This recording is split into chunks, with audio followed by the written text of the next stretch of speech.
Hi, I'm Jon, And I'm Chris. and we are from Pansy Division. And Chris, what are we here to talk about? Well, we're here to talk about the 30th anniversary of our third release called Pile Up. And it was on CD only. So I wouldn't call it And our cassette. third and cassette. So I wouldn't really call it our third album. Oh, it's our album. Okay. It's our album. After that, albums started coming out, and that never had LP releases. Pile Up came out in January of 95, which is overlooked sometimes because it's a compilation. But it's a compilation of singles and things that were on compilations that we had put out when we had the option to suddenly put out records and realize people would be listening to them and buying them. So we just put out a ton of stuff in a short period of time and realized, well, there's a lot of people buying our CDs and LPs, but not many people are buying these 45s. They're not on the albums, so let's make an album of them. So it's a compilation, but it's all new stuff. It's The hard to only believe, but back then when we did this, people were starting to buy less vinyl. And that's Yeah, actually why we put out the CD is to accommodate those people, which I think it's funny because now 30 years later, it's kind of the yeah, it's reverse. flipped. Well, the reason we had to compile all these things was 45s had made a comeback after getting kind of wiped out in the 80s and the early 90s in the punk and underground scenes. 45s made a comeback and they were still cheap then. Now they're really expensive luxury items. Back then they were still under $4. You could usually find them $3, sometimes less, in stores. So we cranked out a bunch of 45s for fun. And so what we ended up with are 20 songs, only 8 of which are originals and 12 that are covers, because we do an A side of our song and a B side with like 2 covers. So we ended up with a lot of covers, other people's songs that didn't mean as much to us as our own originals. So I think this has gone down. I think you agree. This is not one of our favorite albums because it has less of us on it and more of other people's songs. It was fun doing those other people's songs, though, and I really had a good time listening to this album again, getting prepared to do this video. It was even more fun deciding before we recorded them which songs we were going to do. Like, oh, we should do that one. Ah, and then we'd get all laughing and thinking about how it's going to turn out. So there's a bunch of originals and a bunch of covers. I want to talk about our originals and then talk about some of the covers. There's a few I want to highlight, but some of our favorite original songs are on this album. So let's dive in. It opened up with I Can't Sleep, which was only a minute and a half long. A friend of ours put out a punk compilation record on the label Out Punk and asked us for a song. So we gave him this song, which was about picking up a guy and taking him home, and you wanted to take him home, but now he's snoring and you can't sleep and you can't wait to get him out of there. It was a song based on experience. And it also has a reference to the Village Voice, which was a really popular New York newspaper that was free in New York, but it was a really good politics and culture magazine. And I used to subscribe to it. And I remember after putting that in the song that people said, oh, they must be a New York band. That's when you started hearing Pansy Division from New York. It was because of this song. Now, this was recorded about the same time as we did Deflowered, right? This was part of Yeah. that huge batch of material that we recorded with Liam at the time. Yeah. And it should also be said that one of the things that we were looking to do was to spread out our reach by Yes. having songs on various labels because labels usually had a geographic region or some audience that they were reaching that we were not going to reach on Lookout necessarily. Yeah. So it was trying to put our footprint in different places.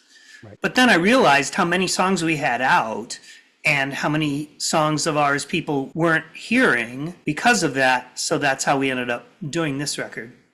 The song that follows was on a Kill Rock Stars Lookout Records joint compilation called A Slice of Lemon. This song's called Ring of Joy, and it's our most graphic song. It is our most instructive song. It is almost too much. Yeah. But it was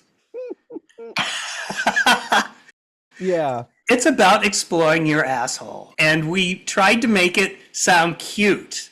And we actually did. But it is so over the top. It is. But we had, when we were recording this, I remember we were trying to get sound effects. And at the beginning of the song, we used a champagne cork to mimic the sound of pulling your dick out of an ass. I'll see if I can put it right here in the sound effect. Okay. I never wanted to be a propagandist, but this song is kind of close to it. But at the same time, this was really like, we can sing about anything. Let's sing about this. Where's the limit? I think this was the limit. Part of it makes me not want to listen to it again. Part of it revels in the audacity of how graphic it was and how blunt it was. Yeah. But in a band like Pansy Division, to say it might be our least subtle song is really saying something. Yeah, I would. But it also feels like a little clinical in a way. Yes. Yes, it does. That's, I guess, what I meant by instructive. It's like giving instructions. Yeah. Yeah, it's not a romantic song by any No. And it's about sex, but it's not a sexy song either. Right. Right. But the next song, to me, the next song is my favorite song on the album. It's the song Fuck Buddy. And I remember writing the song. It came out as a single. And I remember thinking, what can I sing about that is unique to the gay experience? And I thought, well, none of my straight friends have fuck buddies, but my gay friends, so many of them do. And I thought, well, this is something I can sing about that is unique. So I tried to describe the fuck buddy experience, about somebody that you like and have a good time with, but isn't the person who is going to be there forever. He doesn't want it and I don't want it, but we still enjoy each other. And I thought that that was new territory for song lyrics. And it's one of my favorite songs to play, and listening to it and talking about it makes me want to do it again. I wouldn't mind it. I have always liked it. I like that we're in place of a guitar solo, where there would be a guitar solo in the song, I actually just sort of moved around a little bit more on the bass. And, so I was trying to add more movement to that section. I think Fuck Buddy is one of our classic songs, and I can't wait to play it again. Unlike the next song, which is really date stamped, but I still love, which was Bill and Ted's Homosexual Adventure. Yeah, if ever there was a song by Pansy Division that's date stamped, definitely that one. Oh, there's another one on this album that's date stamped just as badly. I tried to write songs that would stand up over time, and I think we did a pretty good job of it, but not all of them hit the mark. And I think we knew that. But after 2 Bill and Ted movies that, just had so much innuendo in them, especially if you're looking for it, I thought Bill and Ted's Homosexual Adventure had to exist. So we did it.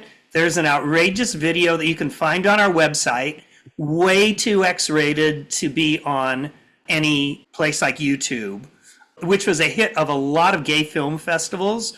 We sent it to a lot of festivals. It's just a 3-minute clip. It's really fun. It's a fun song, but it's really of its time. Do you care to go into how it was crafted? Back in the day when porn was not online, you had to go into a store to get it. And so I went into the video store in the Castro, and this is even before DVDs. I'm looking at the VHS boxes, looking for actors who look either like Keanu Reeves or Alex Winter.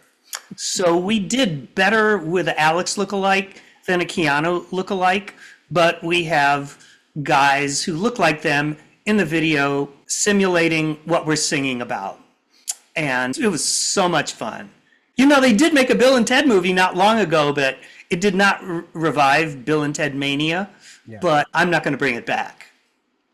So next of the originals is Strip You Down, one of 2 songs I wrote that I really was trying to be sexy. Like, you got to know your strengths, and I don't think writing sexy songs was my strength, but I thought Strip You Down was pretty good. It was, and at the time we were doing it, when it came out, the vinyl came out, we were doing that a lot, and I was using that as my cue to pull my shorts down and have that white skirt underneath. It was a slower song, And it was about taking your time and having a more erotic, sensual experience. Because we'd already sung Fuck Buddy, we'd already sung Fuck Like Bunnies. So this was kind of, the alternative to that. And I wanted to sing about sex, and that was a different angle than we had taken before. I think it was catchier also and more uplifting than Surrender Your Clothing, which could be sort of the same ilk. Yeah. For sure. After this is Touch My Joe Camel, which is really out of date. Yeah, okay, you were right. This single came out in 92 when everywhere you looked, there were Camel cigarette ads with phallic symbols smoking cigarettes. And it was kind of like Bill and Ted. It was like something in the culture at the time that we were doing commentary on. And the problem with doing that is if you're trying to be topical, then it doesn't age as well. But this is kind of a slower, almost, dare I say it, soul influenced song. I remember I wanted Chris to play like a R&B type bass line for this, which he did very well. So this is kind of satire that was good at the time and is less interesting now. Yes. And this one had our original drummer on it, and it was one of the last songs he recorded with us, and it was really the best he could do. This was the kind of song that he did the best. Yeah. So next up is Denny Naked. Denny is the only song on this album that was out before, but it was in another form. On Deflowered, it was the full band. But I had been doing it solo sometimes during our shows. And so we recorded that and put that on the B-side of James Bondage. And so it ended up on Pile Up. So it ended up being on 2 albums in a row for us, which is a little odd. But, I think it stands up as one of our strongest songs. It doesn't even sound that different solo. It sounds pretty much like the original. But live it had more starkness without the band, and I wanted that stark quality to be captured in a recording. We talked about Denny when we did the Deflowered roundup last year, but I should mention again that it was back at a time when there was no prevention for HIV except condoms, and there were no drugs to keep people from dying from AIDS. So it was at the same time we were singing all these fun songs about getting it on and doing it with another guy. I thought it was really important that we have this in there to balance the scales. And that's, again, about being a propagandist. It's just like, sure, everything gay is great. Gay sex is great. Well, yeah, but I wanted it to be more multidimensional than that. Whether we succeeded or not, I leave that to you. But in terms of a song that really had impact, Homo Christmas, which I wrote in a half hour, and I think we recorded in about a half hour, has turned out to be one of our best and most lasting songs. And I wrote it because we were going to play a show right before Christmas in San Francisco of 1991. So I had written it, and Chris had just joined the band, and I showed him this song at practice. We practiced it, learned it, and then we went and played it that night. And if we've done a show around Christmas, we've done it every year since. Been a lot of years where we didn't have shows at Christmas.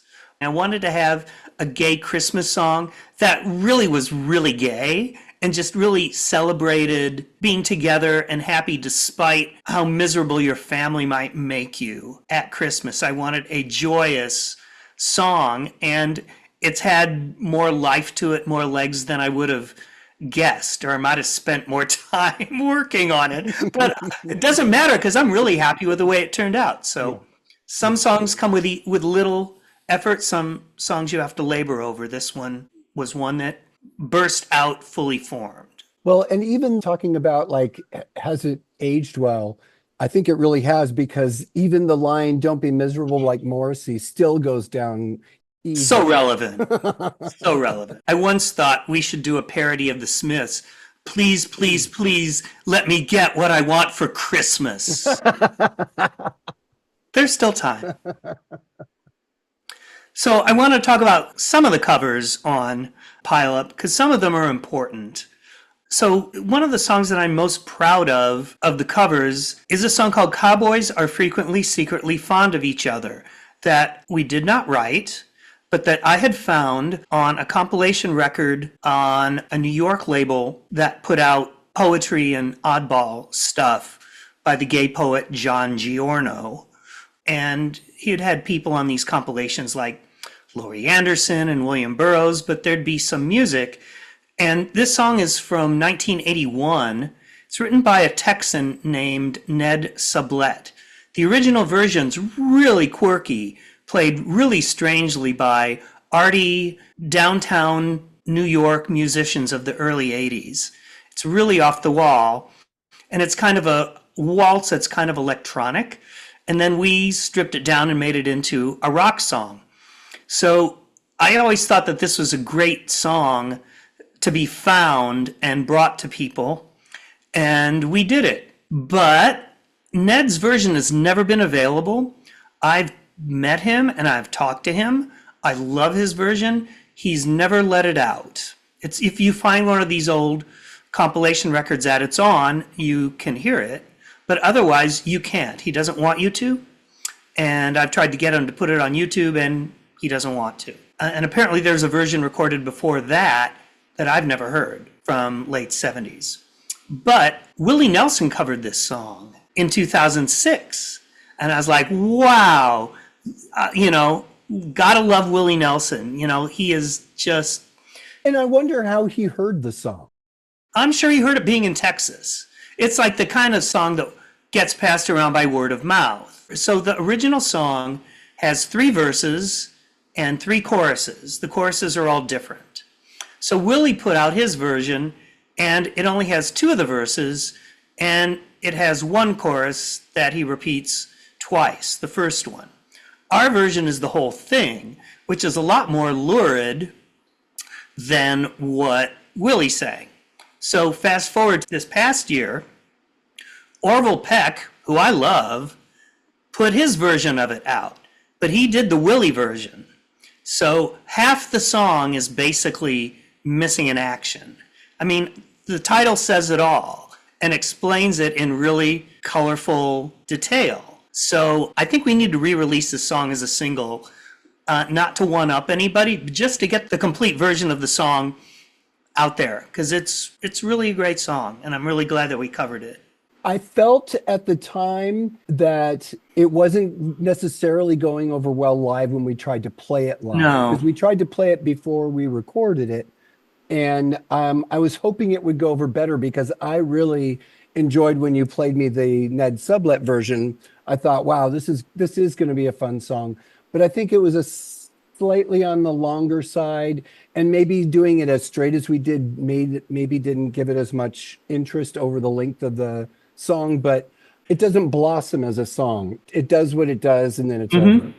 The original song's pretty slow. I thought that playing it faster would give it some more pep, but it's a song that actually kind of works slower because the lyrics are really important.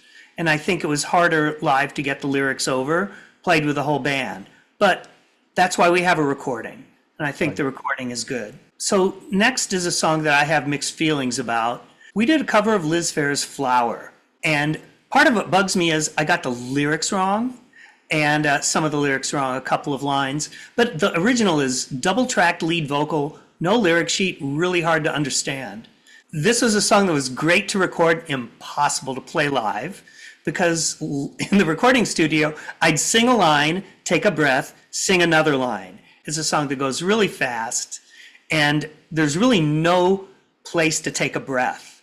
When I heard Liz Phair, she's singing about a guy singing, "I want to be your blowjob queen," I thought, that's me. So I really wanted to do a version of it, and it's a really popular cover of ours, which unfortunately we could not duplicate live.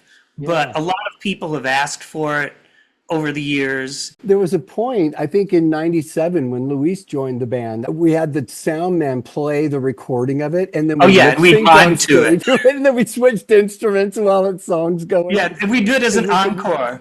because because people would yell for it. So we'd have the sound man play the song from off the CD, and then we'd sit there and pretend to mime it. became a So, personality which is test actually rather than a which is band more song. fun in a way than just doing a traditional song. So, I remember Liam brought that song in because we were like, well, anything else we want to do with him? And I think he was the one who brought it up. And I yeah, he brought it up we ran in and put on the CD and listened to it. And, oh, because I love that of course, album. yes, of course, yes. And he actually thought, okay, here's how we'll do it. And he kind of helped arrange it. Liam was our drummer for pay on Deflowered.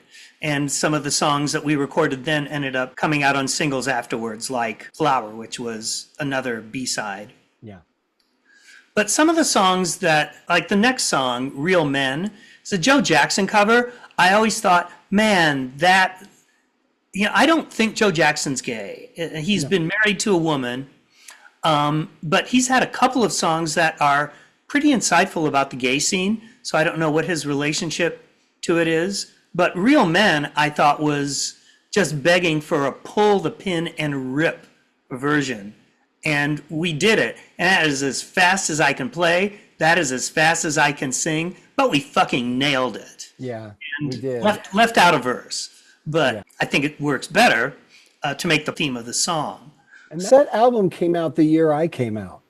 So that song had some special memories for me. Yeah. One of the things I noticed from listening to this album again is that I was in really good voice on a lot of this album. I think it has some of my best singing, which is strange because a lot of it was done really quickly and doesn't apply to every song. But the next song, the song Jackson, I think is one of my best vocal performances. It's a duet between me and Calvin Johnson, then of the band Beat Happening, who are really big influence on getting Pansy Division started, on seeing how simple you could do music and have it be effective. It was really inspirational. It's just, if you keep it simple, you can still do a lot. Calvin sounds like Lee Hazelwood, who did a lot of records with Nancy Sinatra and was the male voice on her version of Jackson. It's a Nancy and Lee record. And I always loved the song. So I called Calvin. I said, do you want to do this? And he said he did. Came out as a single on his label, K Records. But when we came to do the recording, I thought, oh, he sounds like Lee Hazelwood. He's going to want to do the Lee part, the deep voice part. And he's like, no, I want to sing the Nancy part. And I'm like, really? Why? And he's like, she has all the best lines. I'm like, that's fine. You can have them. And then at the end, we kind of did the chugga chugga chugga vocals, the Jackson. Then there was one where I go, we've been talking about, and I say, Michael Jackson. So if you listen really close on one side, you can hear Michael Jackson. Back when the king of pop was at his height and really being ridiculous. We actually did a Beat Happening song on Pile Up called Cry for a Shadow. It's a good version, but it pretty much sounds just like theirs. So that was my homage to them. I like it now just fine, but I don't think it's a prime cut of ours. This next cover is one of my favorite covers that we did. It's also one of the silliest songs. So if you think that Pansy Division is a silly band, like some people who don't like us think, it might have been because they heard our version of a Spinal Tap song, Big Bottom. But I just think it lent itself so beautifully to our approach. And Chris plays a great simple guitar solo on it because I just cannot play a solo. And it sounds really good and crunchy. And I just love the way we transform the song. So maybe when the Spinal Tap remake film comes out, we're going to have to bring that back out as a single too. And little known fact. Oh, yes. The last band that I played in before joining Pansy Division was a band called Model Citizens with a Z at the end. And I went to the audition and I walked in and I went, oh, on the keyboards was Viv Savage, David Caffinetti of Spinal Tap playing keyboards. And so I played with them for about 6 months and then I had to leave. It was enough to turn me off of playing music entirely until I met Jon, 6 or so months later, or maybe even a year later. Yeah, I was so turned off. I finally went, nope, okay, I'm done. Boy, it was a stinkeroo, but I thought to myself, all right, if I have to go out knowing that I played in a band with somebody from the actual Spinal Tap, okay, that's fine. What he's not telling you is that he reached a point right before he met me where he'd kind of given up music and having been in bands since he was a teenager. And so he had really hit a low point, and that just happened to coincide with being in a band with somebody from Spinal Tap. Might be Yeah. no coincidence. It was a high point when I walked in the door, and it was a low point when we started playing. So one of the things we wanted to do when we were doing covers is bring out the gay content that's in a song that wasn't necessarily put in there by the originator. So the next song is The Biggest Lie, which is a One of Husker my Du favorites. song off of Zen Arcade, a great landmark punk rock album. We didn't change the lyrics, but we repeated the key line, which was back to your girlfriend, the biggest lie. I had heard back at the time, because I was into Husker Du in the mid 80s, that a couple of them were gay. And I got to meet them, but I didn't really have the nerve then to talk about it. This is 1985. But you could hear it in the songs. And so I kind of wanted to bring the hidden history of gay songs in rock and roll to the forefront. So that's why we did The Biggest Lie. Apart from being a song that I liked, it had that aspect to it that we could make our own. And again, Chris played an off-the-wall guitar solo. I My modeled it guitar after playing Greg abilities have not blossomed, but Chris can really do it. And we had to get a guitar player in the band eventually who could do that stuff. I modeled it after a Greg Ginn solo, early Black Flag. I thought, okay, Ah. I know how I can layer it and have it sound like that. So it was good. Yeah. The last song I want to talk about is the most contentious song on the album. It's a song I'm ready to leave behind. I've been ready to leave it behind for a long time. And that's our cover of Smells Like Queer Spirit, our Nirvana cover. When we began the band, Nirvana was at its peak, was at its height. Chris joined the band like 2 months after Nevermind came out. So the whole time we were getting the band off the ground, we heard Smells Like Queer Spirit 24/7. Everywhere. And I loved it. I never got tired of hearing it. But, what was funny about Smells Like Queer Spirit is there was no lyric sheet with Nevermind. One came out later. But we had to guess what Kurt was singing. And we were like, what if he's singing gay lyrics?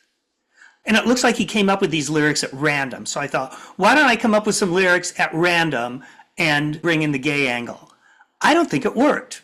But it was so popular when we played it. People couldn't get enough of the song in a live setting because Nirvana were not available to them as much as they wanted at that point. Right. They only played a certain number of shows, so they kind of were, always in demand. And so we would play it and people would erupt. Especially, doing what we did with it. But Chris and I debated whether we should record it. And we decided to do it, but with some misgivings. And I still feel those misgivings, Yeah. especially after Kurt died. Yeah. It's like, We what is couldn't have this? known. I mean, No, we couldn't have known. But then Pilot came out after he died. right. And part of We why, needed to be on Pilot. so I said a lot of our songs are on singles. I have a pet peeve about record collectors. I loved records. I still like vinyl. But there are people who are like completists who will put out these limited edition things and charge all this money for them so they'll become collectible. And I thought, I don't want to put out a single and then not put it on this album and make it a collector's item. So it's on there. But someday Pile-Up's going to come out on vinyl. We're trying to get a vinyl issue of it coming down the road. It's not going to be on there. It's too long for an album anyway with 20 songs. Something had to go. It's going to go. It caused a lot of problems for us with Nirvana's lawyers because they were the ones who saw this version come out, and they were the lawyers that called us and said, "Hey, wait a minute, did you get permission to put this song out?" And we were like, we had Actually, we did. and we had the phone call to prove it. I think we had to produce royalty statements. We had to produce sales figures, and when they saw that it only sold a little over 20,000 copies, they were just like, "Oh, forget it." Yeah, they were not going to see any money out of it, so It was negligible. It was pocket change to them. So yeah. I agree. I don't mind it. I'm glad we're not resurrecting the song. Oh, no. But I No, think, no. yeah, but I think, I'd be sad to see it left off of this, but it's been out there for a very long time, and it's not like we're starving anybody for But it. we're not going to help you at this point. So I did want to mention, so Pile Up is not on Spotify. Right. I think it's still on Apple Music. But the problem with cover versions on streaming services is the cost of royalties is way higher than the income at fractions of a penny. So what we did a couple years ago, so we took all of the originals that are on this album, and we took all of the originals that were on the second singles comp we did, More Loving from Our Oven, and we made a digital album for Spotify and other services called Singles and Such. We realized that there was no sense in us paying hundreds of dollars every year in order to get a few bucks back on having this record on the service. So covers are going to be kind of rare. Find them on YouTube, though. Yeah, I actually compiled them both. So there is on our YouTube page, and I'll put the links below in the Okay. explanation of the video. There is a link to Singles and Such where you can see them all. It's just a picture, not a video, but there's a picture, and then you can hear the whole album there. And then also I called it Uncovered. Uh-huh. So I compiled all of our cover versions that I was able to find and put them under Uncovered. So they're visible, but not as easy to find. I'm okay with that. But Chris and I were talking about doing this recollection of Pile Up, and I've said for a long time that it's one of my least favorite Pansy Division albums. And it's a lot of people's favorite because it came out at a certain moment. It was the first thing they heard. Yeah. It came out 2 weeks after MTV did a big story on queer punk, a news story that aired all over the place that we were the main band featured in. So that happened, and then smack dab right after that, it came out. So That was weird timing. Wasn't what we would have wanted to push then. I'm really glad we did the album, though. But I am more proud, and I think what lasts longer are the songs that we wrote. The others, there's some good stuff, but I feel like they're more like commentary. And I loved listening to 17 of the 20 songs on this album. But well, the other thing about doing the covers, as you mentioned earlier, was that we were trying to shine the gay light on these things and see if anything glowed, when we shine our light on it. You mentioned the Joe Jackson song. For me, when that came out, I held on to that really tightly because it was the only thing close. So I think for us as a mission statement, even when we were playing these songs live, people would be laughing because they would get the reference. Because just having a gay band do that song automatically opens up a whole different look at it. And we did Homo Sapien by Pete Shelley at the same time, but we did put it on Deflowered. We thought that one requires pride of place. That gets to be on an album. Yeah, I agree. Yeah, I agree with you on your summation. It still sounds good because there's a lot of recording variety. Yeah. There's a lot of different drummers on there, from the first David through another David and Liam and I think even Patrick's on there too. Yeah, our first Patrick. Yeah, Patrick Hawley. So there's a lot of variety, and which is interesting because the album right before it was very focused. It had a sound that was very considered for the album. It had some variety, but this one, it's more all over the place. I think that's both. It got some good points and bad points about it. Yes. But this is when our career was really taking off. Yep. And I thought, I don't want to leave these songs behind. Let's just put them out on a compilation and then move on to the next record. So that's how we managed to do 6 albums in 6 years. Those singles we were doing in between all got compiled. In the early punk days, if you were a fan of The Clash or The Jam or The Buzzcocks, they had a new single out in a great picture sleeve every 3 months. Why couldn't we do that? Right. That was what we were trying to do. It's like, we want to be prolific. We have all these ideas. Let's just start recording and seize our moment. So we did. And it also bought us some time, because the time that we spent touring on this album, we were writing and honing the songs for the next record, which was Wish I'd Taken Pictures. Yeah, it was a good way to bridge the gap between the two albums at a time when everything was moving really fast. Very fast. Yeah. We're recording this a ways before you're going to see it. When this comes out, it's going to be early 2025.